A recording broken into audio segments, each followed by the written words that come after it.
L'une des croyances persistantes sur l'Afrique, c'est qu'elle n'a rien inventé et que tout ce qu'elle a comme valeur est importé d'ailleurs. Eh bien, direction le XIIIe siècle dans l'Empire du Mali pour découvrir la première constitution au monde qui est à l'origine d'un héritage appelé aujourd'hui les droits de l'homme. L'Empire du Mali, dont nous vous avons déjà parlé dans une précédente vidéo, est l'un des plus vastes et puissants empires de l'époque. Il est né d'un royaume à cheval entre le sud de l'actuel Mali et la Guinée-Conakry.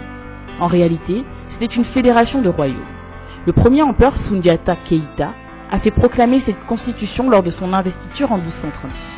La charte du Mandin, charte du Mandé, charte de Kouroukan Fouga, ou encore en langue malinké Manden Kalikan, est la première constitution au monde.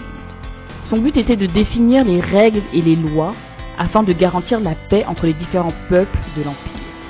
D'abord orale, ce n'est qu'en 1960 qu'elle a été reconstruite par Youssouf Tata Cissé, et depuis 2009, elle est inscrite au patrimoine culturel immatériel de l'humanité à l'UNESCO.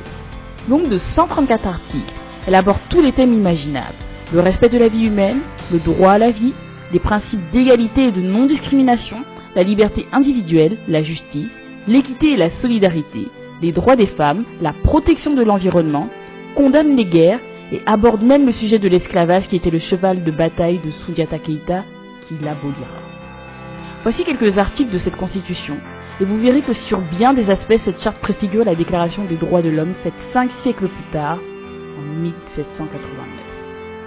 Chacun est libre de ses actes dans le respect des interdits des lois de sa patrie. Une vie n'est pas plus ancienne ni plus respectable qu'une autre vie. L'article 5 dispose que chacun a droit à la vie et à la préservation de son intégrité physique. En conséquence, toute tentation d'enlever la vie à son prochain est punie de la peine de mort. Tout tort demande réparation. Pratiquer l'entraide et veiller sur la patrie.